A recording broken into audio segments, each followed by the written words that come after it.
morning and welcome to Hour 2 of As Goes Wisconsin. Greg Bach on the board. Dominic Salvia from Devil's Advocates. Some people say it's the greatest radio show Some ever. people say it. Some people say.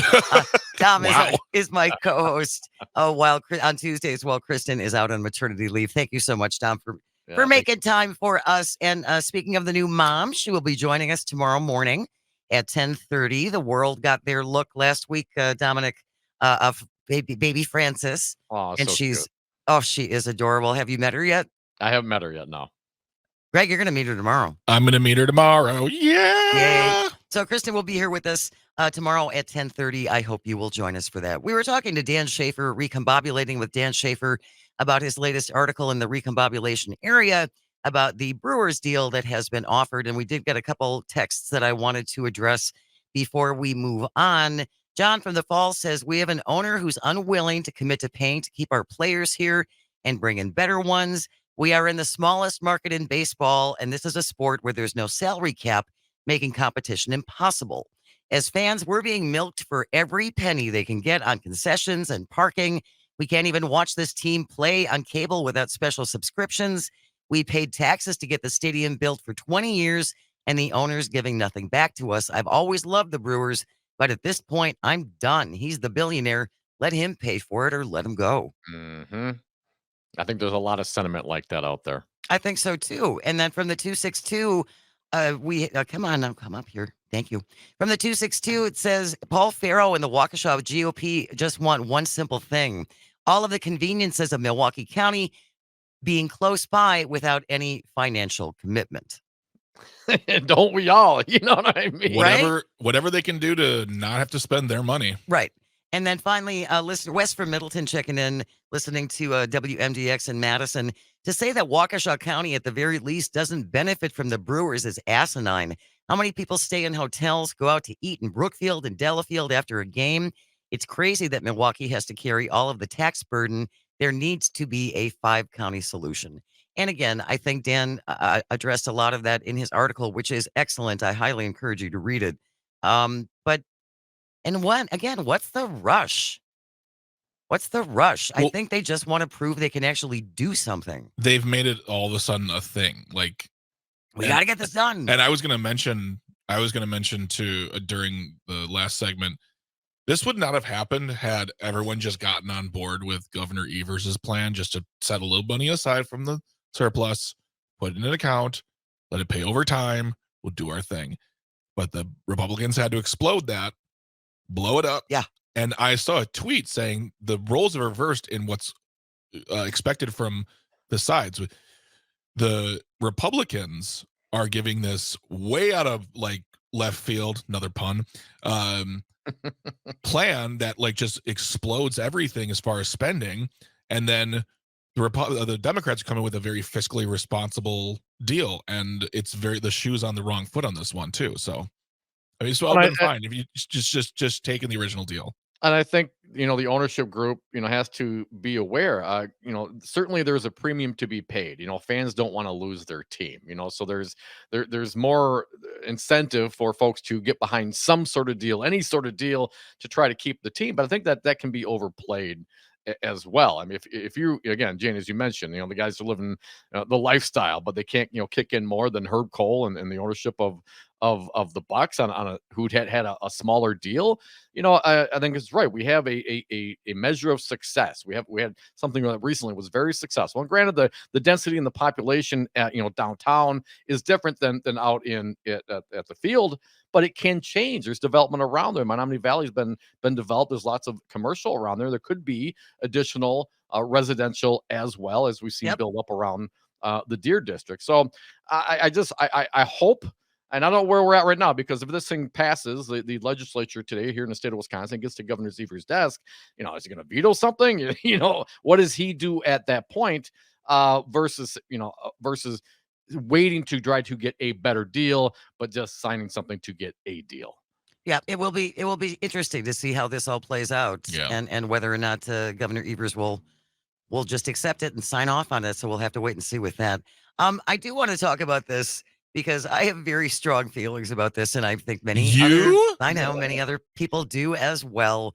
But just as a reminder, At 2 a.m. on Sunday, November 5th, we fall back an hour. It's the end of daylight saving time.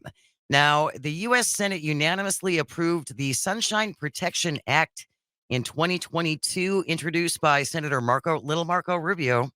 Oh, the thirsty one. The thirsty one. The Sunshine Protection Act would permanently extend daylight saving time for the entire year, but it has not yet been signed into law by President Biden because it has not been passed by the U.S. House of Representatives. I think that's a terrible idea. No, I don't want daylight saving time all the time. No, bad. No. So you are against this act? I am against the Sunshine Protection Act, yes. Oh, wow. I think we should do away with daylight saving time completely and just be on the clock. That's the normal clock. Whose clock? What clock? Whose clock, Jane? I mean, right now, under daylight savings time, if I'm understanding, I always get these things confused. The daylight savings time is like what, 8 months? Something like along those lines, right? Well, it's it ends in November and then it kicks back in. March? In March. In March. Okay, so that's the majority of the time we are under the daylight savings clock, for example. Yes. And then yes. So you'd prefer to stay under that clock, or you want to be on the other clock? I want to be on the other clock. You want to be on the other clock. The Yeah. normal clock, but the normal clock is not normal. It's abnormal because we spend more time under the daylight savings clock. Here's my thing. Just one way or the other. Let's just pick one and not bounce back and forth. You know what I mean? And I could get used to, an extra more light in the morning or more light in the afternoon, whatever. I just don't like bouncing around.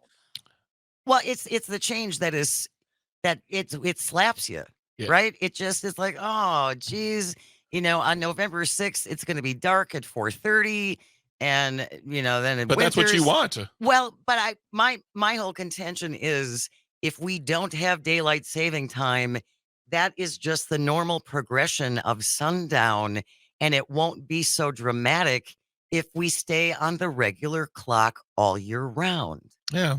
It wouldn't the regular is relative, Jane. This is what I'm saying. We are used to living under the daylight savings clock. You know what I mean? The majority of the time, the majority of the year, that is our environment. So if you're going to say that's normal, quote unquote, I would think the daylight savings time that we are in right now that ends next month, that's our normal. You know what I mean? But no, it's manufactured. Well, it's all manufactured. Well, and time is a construct. Okay, fine.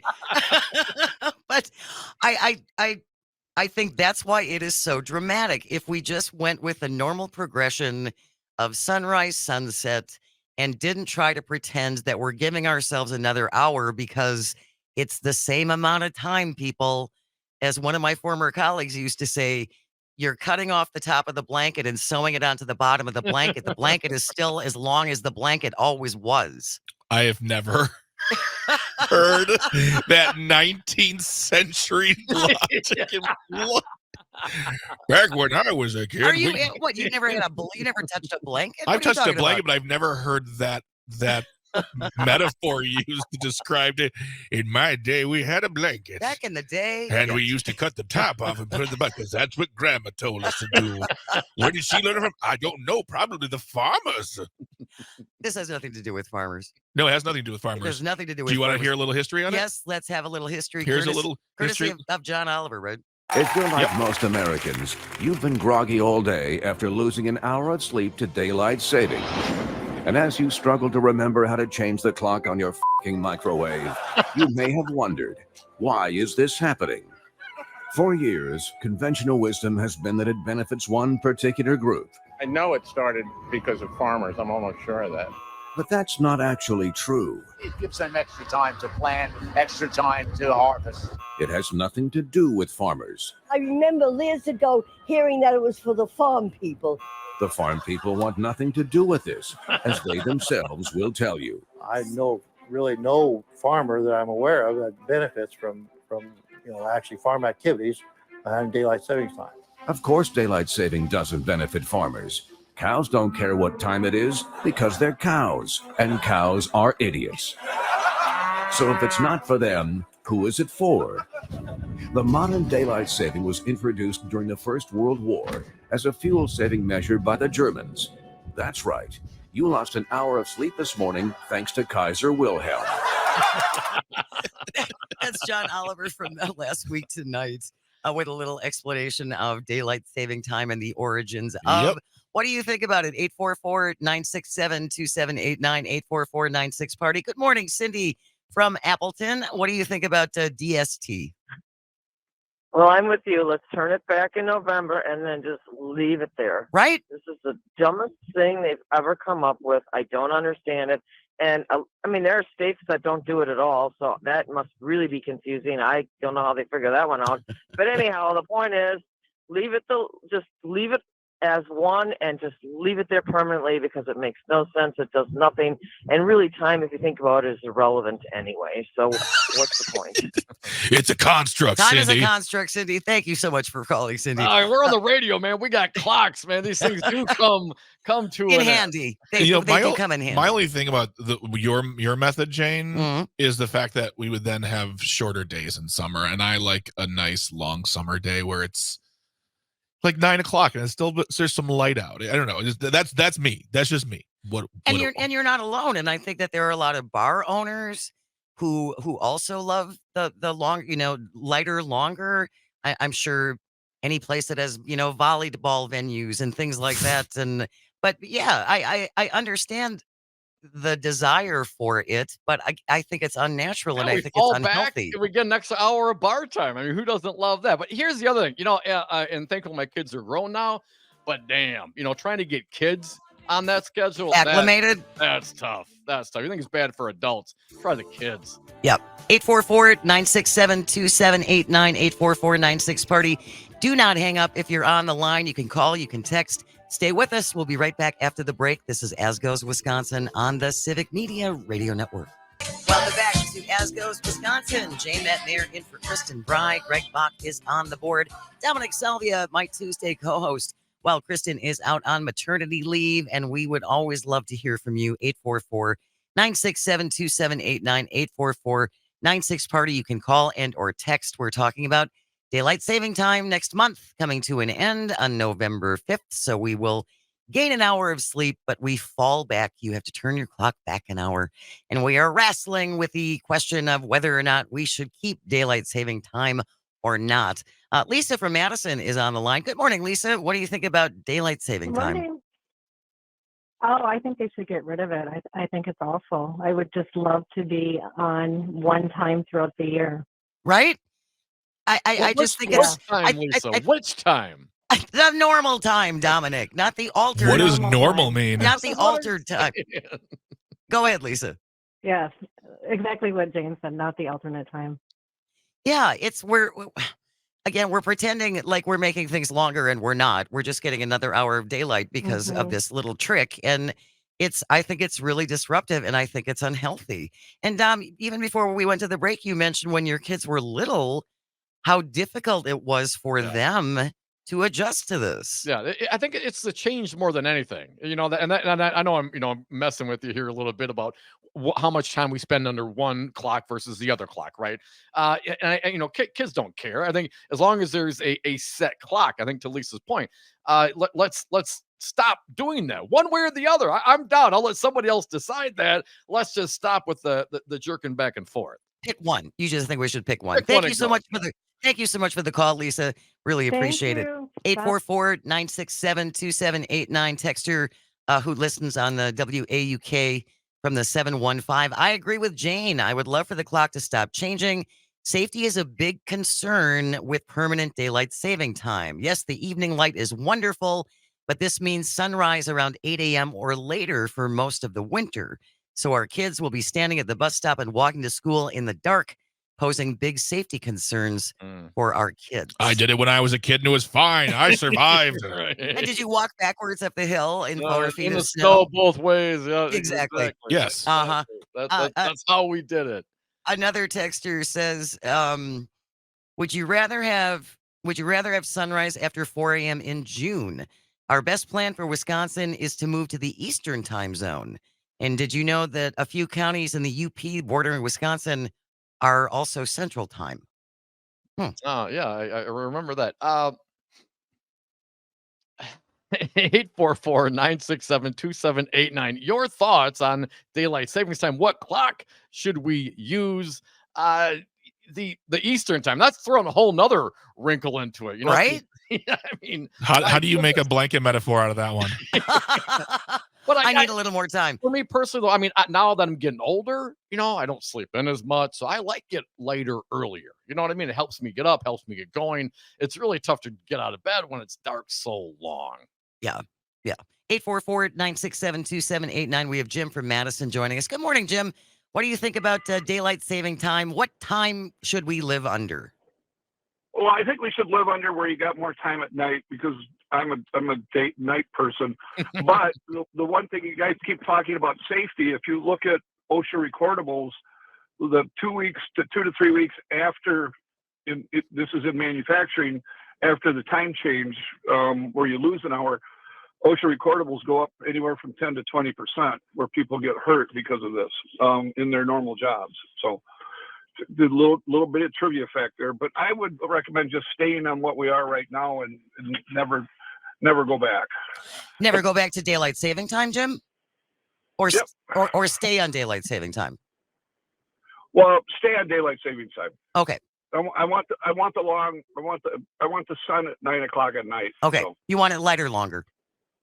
Yeah, lighter longer. All right. Appreciate it, Jim. Thank you so much. That's the thing. It's not lighter longer. It might, the clocks, the amount of light's always the same. Not always the same, but as the day and the night shifts and the earth spins, I mean, if you believe in that kind of thing and the tilt and all that, we have those things don't change. Now our clocks, that's what changes. And I wonder, and that's a great point with the OSHA in injuries. I wonder what it's like on the other side. We talked about when you jump back, but what about when you go forward? Is it also a thing? The change is the thing. Yes, it is the change. And I think Dominic, they have shown that traffic accidents go up. There are other things that go up when we switch to DST. Yep, that's true. Yep. And okay, we've got time for one more text from the 262. I looked it up. If we keep standard time, the sun will rise at 4:13 in Milwaukee on June 22nd, 2024. Hard pass on this, Jane. Ooh. I mean, you want to hear a funny thing? Call it confession, if you will. Sure. I don't know if we're on or off it right now. I never know. I just know that we fall back and spring forward. But if you ask me, like, are we on daylight savings time right now? I'd be like, I have a 50-50 shot at getting it right. And I'm guessing every time because I never know. You really don't know. I don't know. I do not know. We are on daylight saving time That's now. what I don't get. If we're on it right now, it seems like that's the change. Why is that the longest part? We're on daylight savings time for the majority of the year, over 50% of the year, right? 60, 70% of the year, we're on daylight savings time. That seems to be the norm, although it wasn't that way always, Jane. You want to go back to the old days when you could cut the top off a blanket and sew it on the bottom.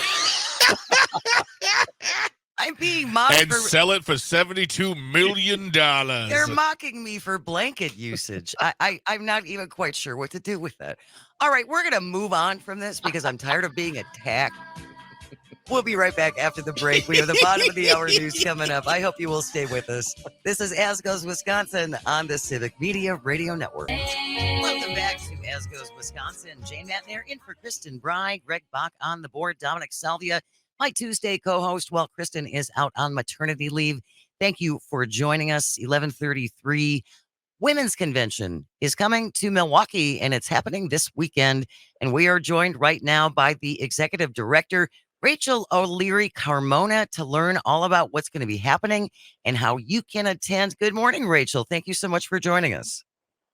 Good morning. Thank you for having me. Well, tell me first and foremost, what is the purpose of the Women's Convention?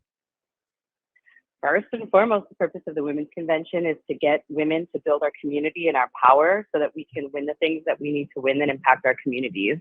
And before I even go any further, I'm going to say I'm from Milwaukee. Really happy to be bringing it back home this year. Oh, that's wonderful. So you do not live in Milwaukee now?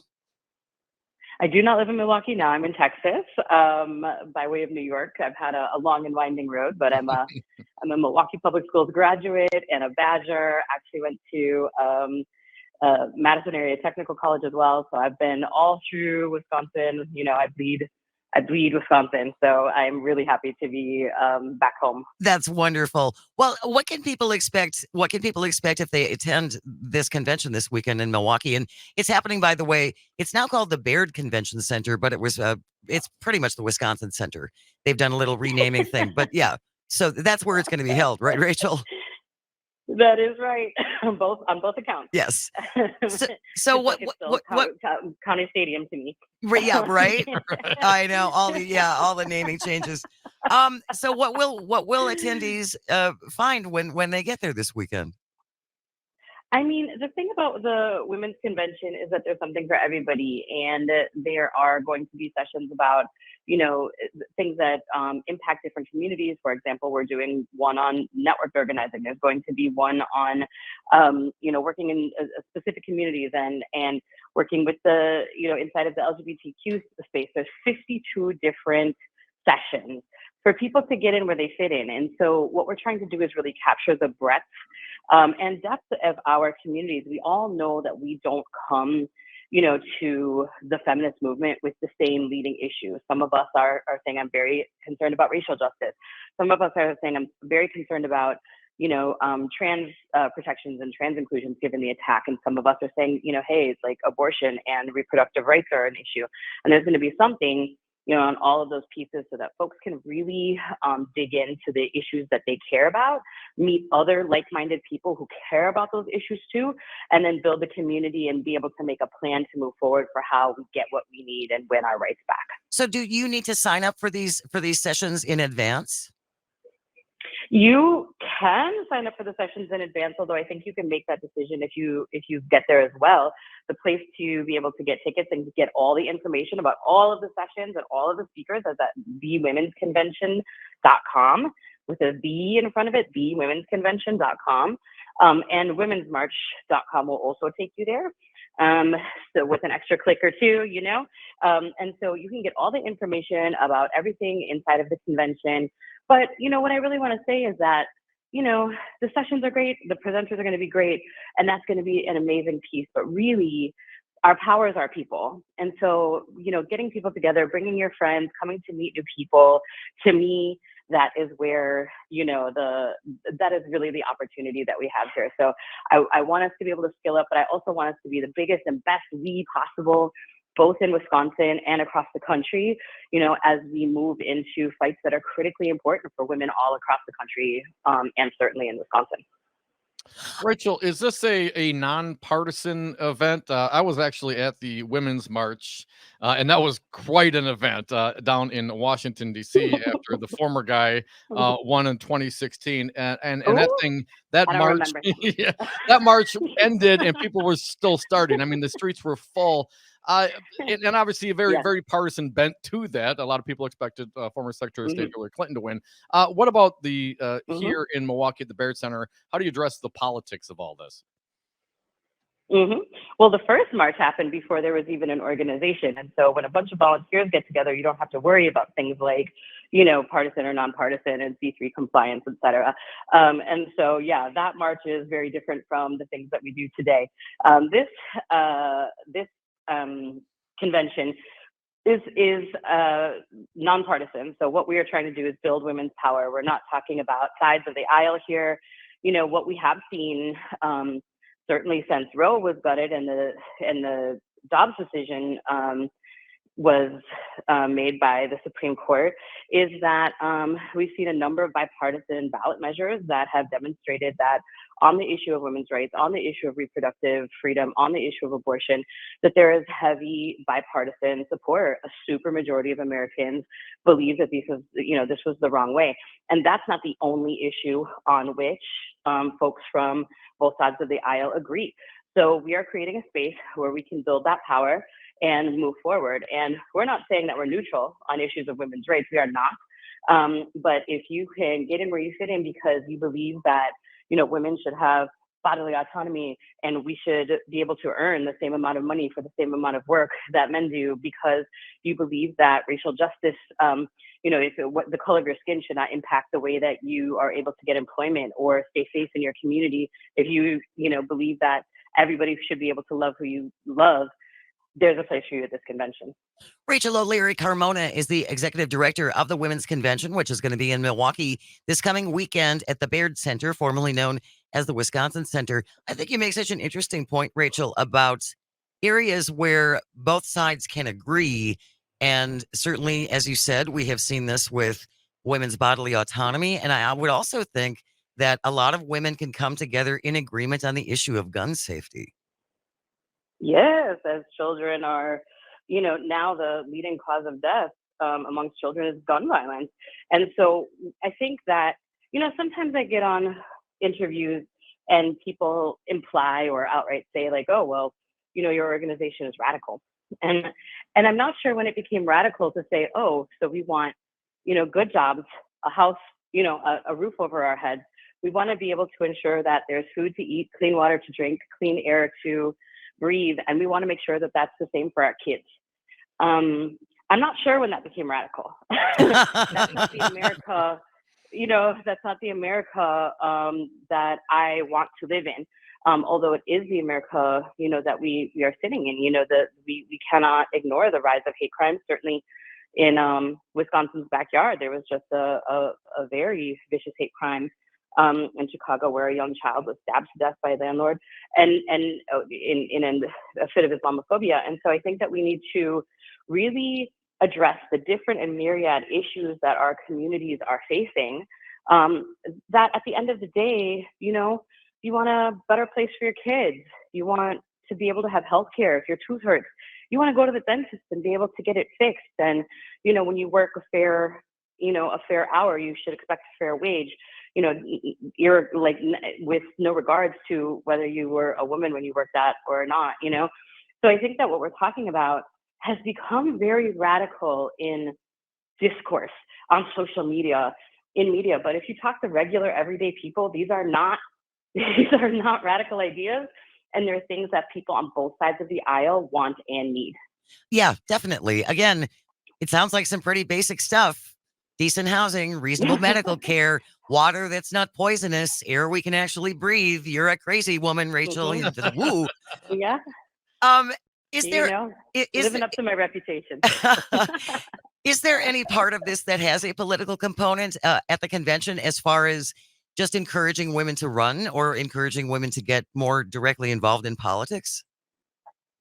Everything that is on the breakouts can be found at the womensconvention.org. I mean, I think that it's as it pertains to getting women in community and power, there is something inherently political about that. One of our goals is to build political power, but that does not necessarily mean that it is partisan or political in the way that we would frame it.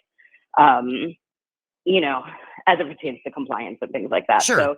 I think that everything that we're doing here is political. The personal is political, as the old saying goes.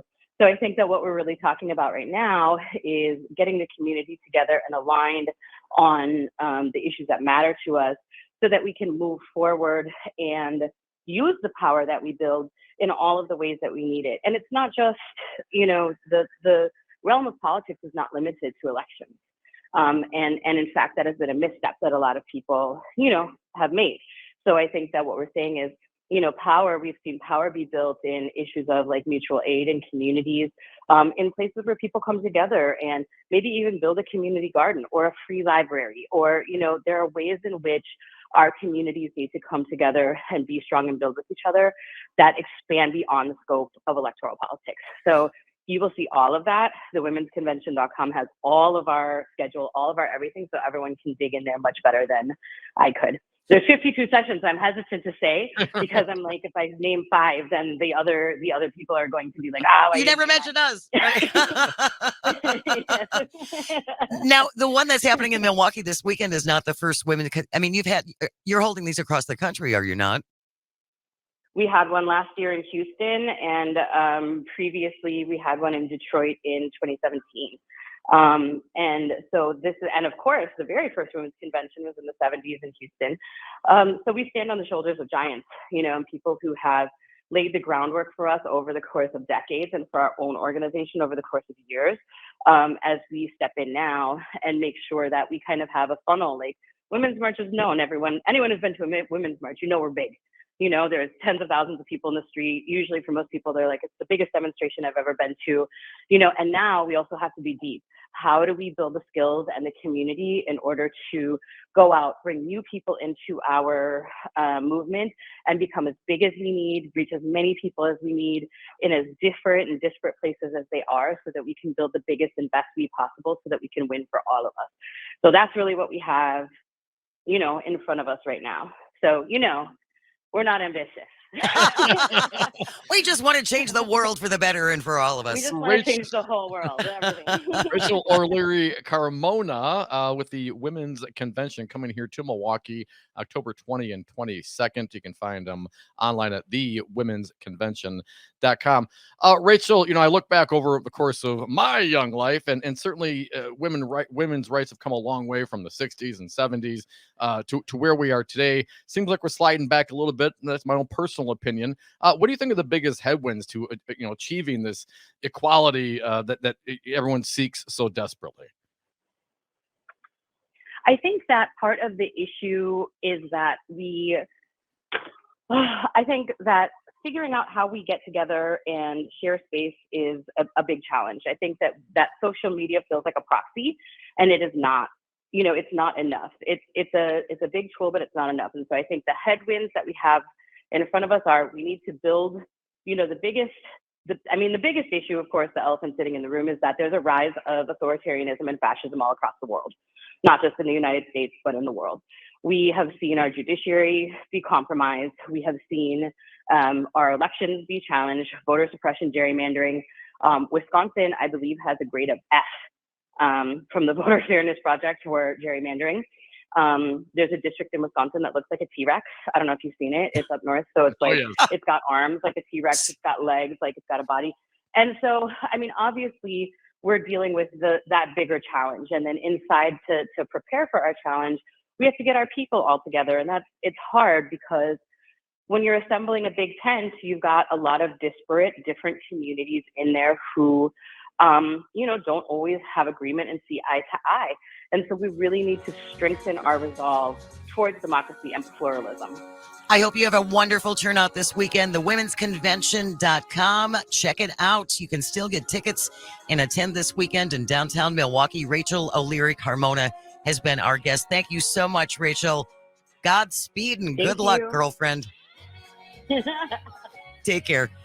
Stay with us. One more break before we get out of here. You're listening to As Goes Wisconsin. We are on the Civic Media Radio Network. Welcome back to As Goes Wisconsin. Jane Natner in for Kristen Bry. Greg Bach is on the board. Dominic Salvia, my Tuesday co-host, while Kristen is out on maternity leave. I can't believe it's the last break of the show. 10 minutes before noon. It just flew by. Whoosh. Time flies when you're having fun, Jane. I'm telling you, it really does. We were talking about whether or not we should get rid of daylight saving time in the first half hour of this hour. And there's one text I didn't have time to share, and I just think it's hilarious. From the 262 in all caps. We need Kristen to save us from this madness. Jane is proposing. Help us, Kristen. Whoa. Don't go starting fights, caller, texter. My Lord. Kristen, by the way, is going to be here tomorrow at 10:30. She will be joining us. We're doing a news quiz with her because she's not exactly checked in on the news with the new baby, and I don't blame her. So we'll have a little fun with her tomorrow, starting at 10:30. And then the second, can pin her down on her opinions on the daylight savings time or not. I'm curious to know now. She got the little one. What is she saying? You know what I mean? Right. Well, and then hopefully we'll get another peek of Frances. We haven't seen Frances for a week, so I'm sure she's probably driving by now. Oh my God. They grow up so fast. I did want to share something really quick. Going back all the way to the beginning of the show, apparently, and another radio show has confirmed that Mike Gallagher, Steele, Fitzgerald, Tiffany Grothman, and Van Orton, or hopefully Van Orton and Grothman, are all yeses for the vote today. It's for Jim Jordan. Oh, that's just great. Yep. Because, thinking independently. Yeah. That's what Tom Tiffany said. They're independent thinkers. They don't just line up like sheep like the Democrats behind Nancy And weren't Pelosi. they all like with the other guy last time? Steve Last time around? Scalise? Scalise, right? Weren't they all Yes. I mean- Scalise? Yeah, I believe so. What's going to happen when she finally retires, though? Like, and she's no longer in because every time they don't hide behind Nancy Pelosi. Okay, Nancy Pelosi's not even the speaker. She's never going to be the speaker again. You need new material, guys. No, they keep their female boogeymen. Ooh. They do. They Yes, cling they to do. them like nothing else. Good heavens, Hillary Clinton, come on. You know where those men won't be? The women's convention. They probably will not be at the women's convention. No. Yep. They think what Rachel is doing is radical.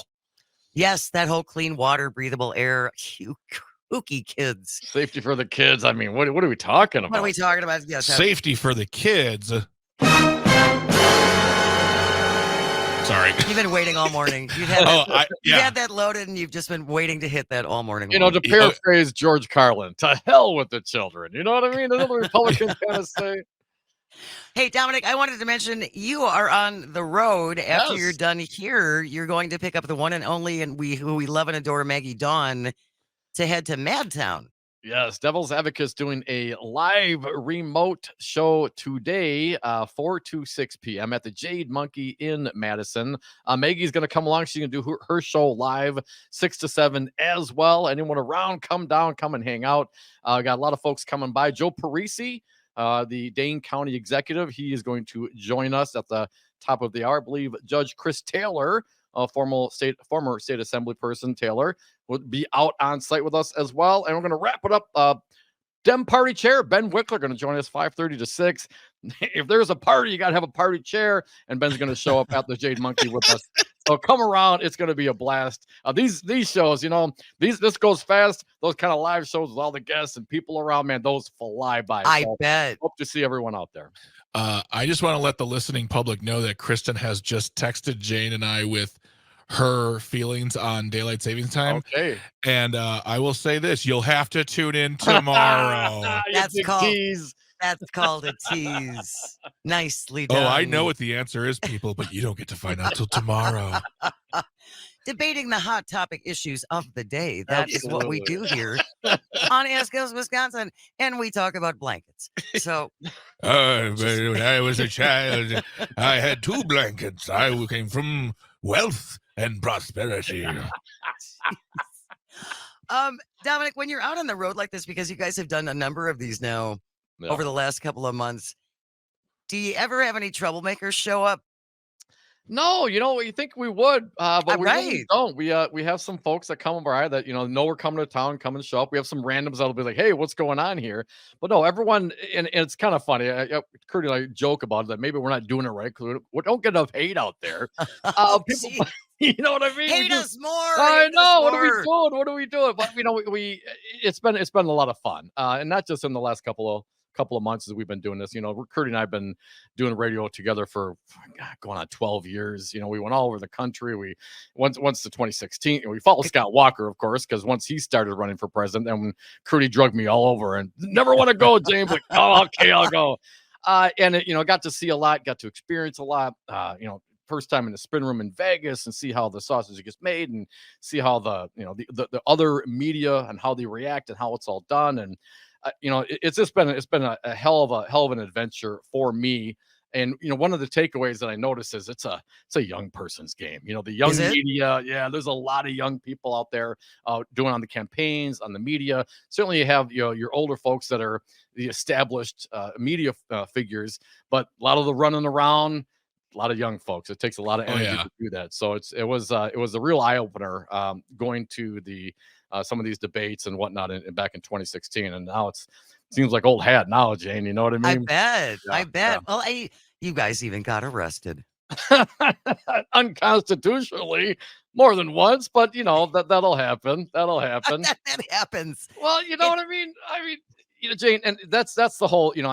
What I really, really, really despise is the fascism. The authoritarianism. I got arrested in Madison observing other people protesting and them getting arrested. I didn't participate. Back in the day, it was, singing would give me a break. Of course, that's stupid. But I was just literally hanging out. And then they come over and grab me. You got to leave. And I paused and, well, I'm just hanging out, read the sign, but I'm not doing anything. No, you got to go. And I actually complied. I go, okay. And I turned around to walk away, and the cop said, nope, 95. I mean, they got me. They found me. They saw me. It was 7 minutes from when I slammed my car door on Capitol Square to walked in, saw Crudy, got to the rotunda before I was in cuffs. Wow. Yeah. So there's a reason why I settled a $75,000 lawsuit with the state of Wisconsin. Thank you, taxpayers. That was under the Walker administration. They're troublemakers. Go see them live this afternoon at the Jade Monkey in Madison, along with the one and only Maggie Dawn. Donna McSalvia, my Tuesday co-host. Thank you so very much for joining me. Greg Bach, love you, my friend. I love you too. And thank you to everyone who called and texted and for listening. Without you guys, we're nothing. So join us again tomorrow morning, starting at 10 a.m. Stay close for the news coming up next, right here on the Civic Media Radio Network.